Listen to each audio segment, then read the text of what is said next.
Olá pessoal, tudo bem com vocês? Sou o professor Bruno, estamos aqui reunidos mais uma vez e nós estamos aqui juntos mais uma vez para uma videoaula de História do 8º ano. E o assunto que nós vamos estudar hoje são as disputas e conflitos durante o primeiro reinado. Na nossa última videoaula, a gente viu como que se formou o primeiro reinado, o governo de Dom Pedro I, um momento muito turbulento da história do Brasil.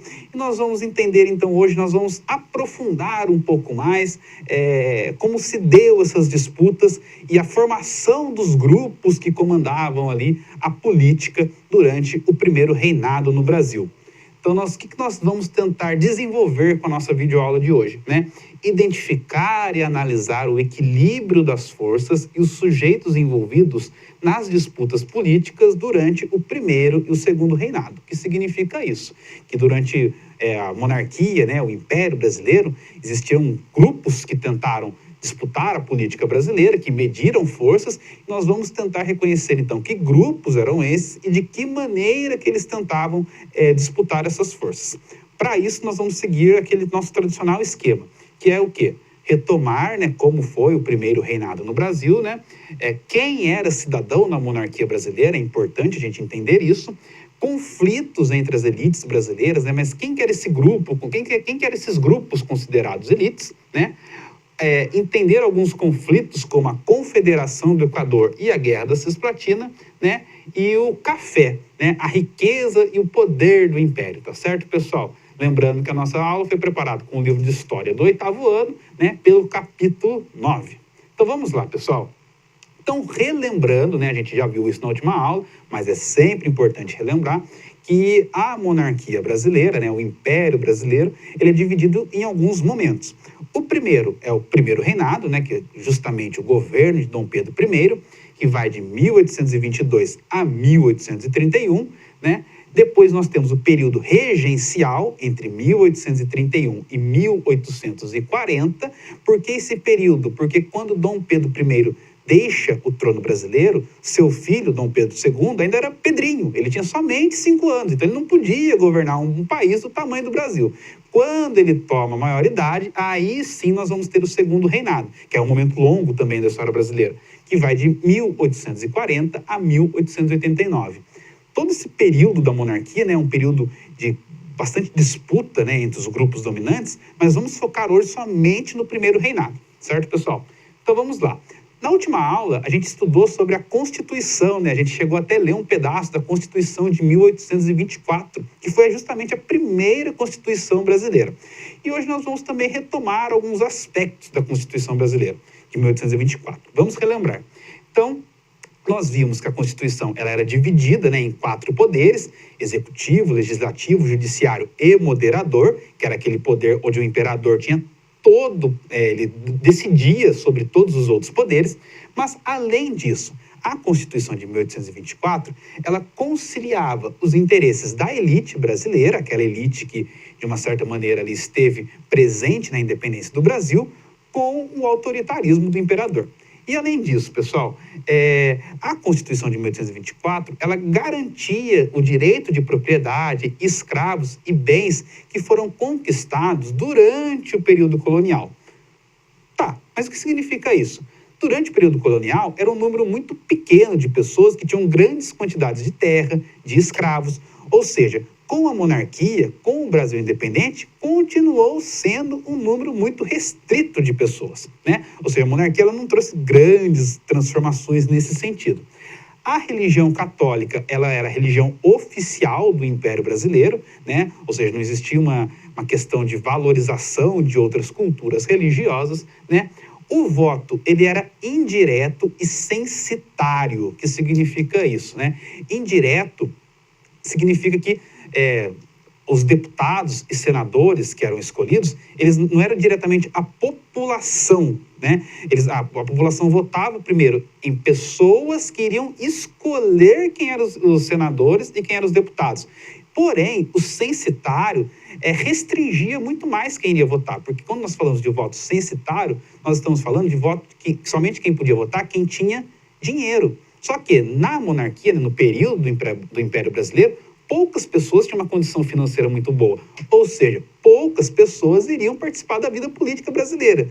Percebam que a monarquia e a Constituição de 1824 não trouxe algumas grandes transformações, né, para a sociedade brasileira. E é nessas transformações que daí a gente percebe quem era cidadão na Constituição de 1824, ou seja, quem tinha cidadania, quem tinha a questão política para si, né? A Constituição de 1824, ela falava que cidadão eram pessoas, né, eram filhos de brasileiros e brasileiras nascidos no Brasil ou até mesmo no exterior, né? Mas, de uma forma geral, ela restringia algumas pessoas. Por exemplo, a gente tem que pensar que no século XIX, nesse momento, a maioria da população brasileira era uma maioria da população negra, escrava. Essa população não era considerada cidadã.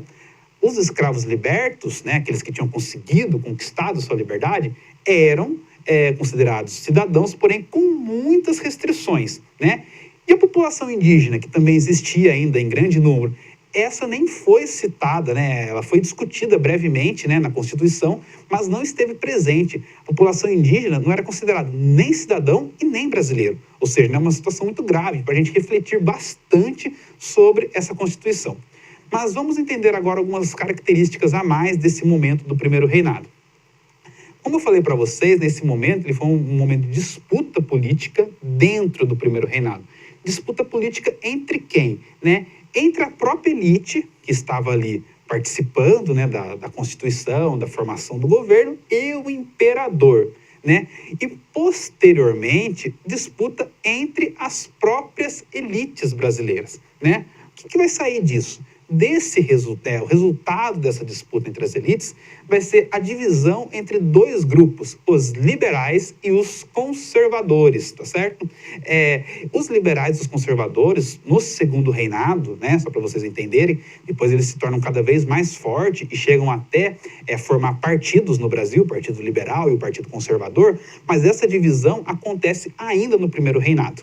Tá, só que será que existia muita diferença entre os liberais e os conservadores? As diferenças, pessoal, elas eram no campo das ideias. O que significa isso, né? Que os liberais, de uma forma resumida, defendiam uma maior autonomia e descentralização das províncias, né? Que era como seria que fossem os estados hoje em dia. Enquanto os conservadores eram contrários a isso. Porém, uma coisa muito importante que a gente tem que entender é que tanto liberais e tantos conservadores, eles discutiam os problemas da elite brasileira. Ou seja, na verdade, eram pessoas do mesmo grupo, né? Uma elite essa que era uma elite rural, uma elite de donos de grandes propriedades de terras. Ou seja, uma minoria da população brasileira. Enquanto a grande maioria, a grande parcela do povo, essa não discutia, né, não participava da discussão política e nem tinha os seus problemas discutidos por essas pessoas. Ou seja, por mais que a gente entenda que existia divisão liberais e conservadores, nós temos que observar que essa problematização, esses problemas que eles discutiam, eram problemas que muitas vezes pertenciam ao mesmo grupo, tá certo? Porém, além dessa questão da disputa entre liberais e conservadores, existia uma dificuldade muito grande da formação do Estado Nacional, né? O que significa isso? É a formação da identidade do brasileiro.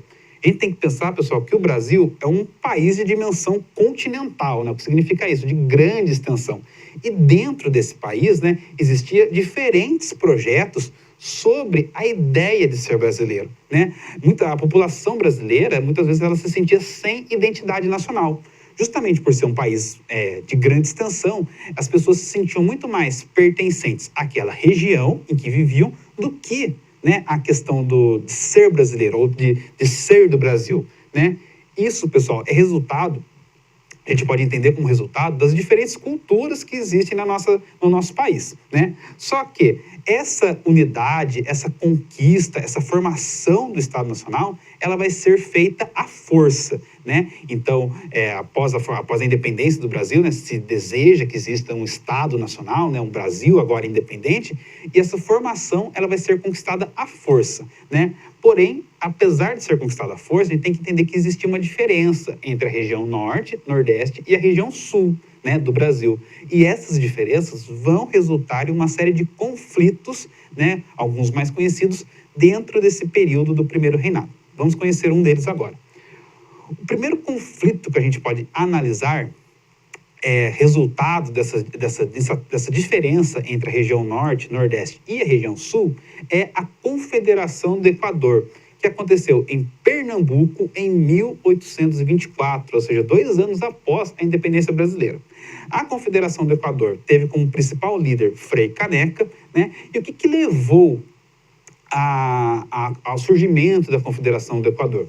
Justamente o isolamento do norte e do nordeste. O que significa isso? A região norte e nordeste, que historicamente havia sido uma região muito importante para o Brasil, por causa da produção da cana-de-açúcar, por causa de Salvador ter sido a capital do Brasil durante muito tempo, estava isolado, né, nesse momento, no século XIX, das decisões políticas, né? Isso causava uma certa insatisfação dessa população.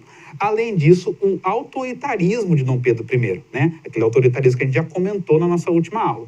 Junto disso, uma crise política e financeira, ou seja, a região passava por sérios problemas e isso resultava com que a população ficasse ainda mais insatisfeita. No caso da província de Pernambuco, a gota d'água que vai causar insatisfação de vez vai ser quando o Dom Pedro I retira o presidente da província e coloca outra pessoa. Isso deixa os pernambucanos mais irritados e faz com que eles formem uma república. Eles se separam da monarquia brasileira. Essa república é o que vai ser chamado de Confederação do Equador. Não só Pernambuco, mas as outras províncias que também estavam insatisfeitos, como Rio Grande do Norte, Paraíba, Ceará e Alagoas, juntam-se a Pernambuco e tentam formar essa república, essa Confederação do Equador, né? Confederação significa uma república onde cada uma dessas províncias teria mais autonomia, e do Equador é porque a região nordeste ela está próxima da linha do Equador. Então, por isso que ela recebe esse nome. O movimento ele é duramente reprimido, né, pelas tropas, não só de exércitos brasileiros, mas de exércitos ingleses, tropas mercenárias que vão lutar contra os brasileiros, né? E acaba sendo vencido, né? Muitos dos líderes, né, desse movimento acabam sendo presos e mortos. Por exemplo, o próprio Frei Caneca, né? Ele vai ser fuzilado como um exemplo para mostrar para a população brasileira. Apesar do movimento ter sido reprimido, não quer dizer que a população não deixasse de estar insatisfeita. Isso causou ainda mais revolta e mais insatisfação contra o autoritarismo de Dom Pedro I.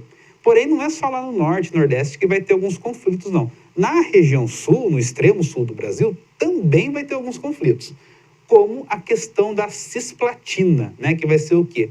Um conflito contra uma província de nome Cisplatina, que é a região onde seria o país, onde hoje é o Uruguai, né? O nosso vizinho Uruguai, lá da região sul.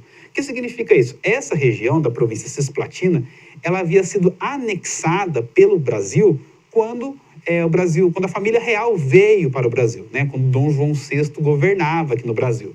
Só que, após a independência do Brasil, essa região não queria mais não queria mais pertencer, não queria mais ter contato com o Brasil. Por quê? Porque era uma região que estava muito mais identificada com os espanhóis, que havia sido colonizada pelos espanhóis.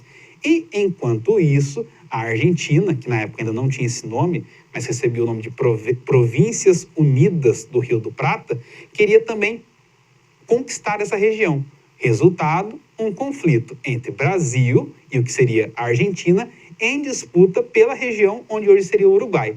Uma guerra longa que vai durar 3 anos, de 1825 a 1828, e que essa guerra longa teve muitos gastos, né, econômicos, deixou o cofre brasileiro muito prejudicado, e também gastos também de recrutamento forçado. A população se sentia insatisfeita com esse conflito, o que acabou resultando num aumento, né, de insatisfação contra o imperador e a perda do território da Cisplatina, que, como eu falei para vocês, acabou gerando um novo país, que seria o Uruguai. Além disso, pessoal, é importante a gente entender que dentro desse contexto de disputas do primeiro reinado, disputas entre grupos, né, dominantes e disputas de territórios, conflitos, nós temos o surgimento de um novo produto e um surgimento de um novo grupo dominante, que vai ser o café, né? O café como produto e a produção e o surgimento de uma nova elite. O que seria esse café, pessoal? O café ele vai ser, então, um novo produto de exportação do Império, né? O auge do café vai ser no Segundo Reinado, como a gente vai ver futuramente, mas ele começa a dar os primeiros passos, né, ainda no período do Primeiro Reinado, né? A riqueza que o café irá trazer para o Brasil, a gente pode entender como um caminho para a modernidade, mas modernidade essa baseada na mão de obra escrava. Ou seja, a gente percebe o quê? O que a gente enxerga aqui? Um novo produto de exportação que irá deixar o Brasil numa posição de riqueza, porém uma riqueza construída por a mão de obra escrava, né? É importante a gente entender que entre 1800 e 1850, mais de 1,5 milhão de cativos, né, de escravos foram trazidos da África para o Brasil. Quantidade essa justamente para trabalhar nessas grandes e novas plantações de café, né? E a primeira região que se desenvolve com essa produção de café é justamente a região que nós vivemos aqui, o Vale do Paraíba. Se vocês observarem este mapa aqui, né, essa região aqui em amarelo, ela tem justamente a nossa cidade, Taubaté, mas não só Taubaté e outras cidades aqui da região, Guaratinguetá, Lorena, né, que foram as primeiras cidades que se desenvolveram com a produção do café e que formou uma nova elite, né, rural aqui na nossa região. Uma elite formada por barões e viscondes, por exemplo. Pesquisa aí no Google, né, 2 nomes de ruas da nossa cidade, Barão da Pedra Negra e Visconde de Tremembé. Aí você vai entender o que eu estou dizendo dessa nova elite que surge no Império. Certo, pessoal? Deixo aqui para vocês 2 reflexões para vocês realizarem, né? A primeira é vocês analisarem essa charge, né, entre um casamento entre um conservador e um liberal. O conservador fala nada de mexer na grande propriedade, enquanto o liberal fala nem no trabalho escravo. Qual será que é a piada que a charge está querendo fazer entre os grupos liberais e conservadores? Será que tinha tanta diferença entre esses 2 grupos? E a próxima reflexão é uma frase do Frei Caneca, que está aqui, uma pintura, né, no momento do fuzilamento dele. Ele falava o seguinte, que o poder moderador é a chave mestra da opressão e da nação brasileira. Lembrando, poder moderador é aquele poder que o Dom Pedro controlava acima dos outros poderes. De que maneira podemos perceber a insatisfação de Pernambuco na frase de Frei Caneca? Então, vocês vão tentar associar o poder moderador junto com o autoritarismo e a insatisfação, né, do Frei Caneca e com a população de Pernambuco. Pessoal, por hoje é só. Espero que vocês tenham entendido esse momento de disputas e conflitos que aconteceram no Primeiro Reinado. Qualquer dúvida, vocês podem assistir a videoaula de novo. Um forte abraço a todos, até mais e estamos juntos.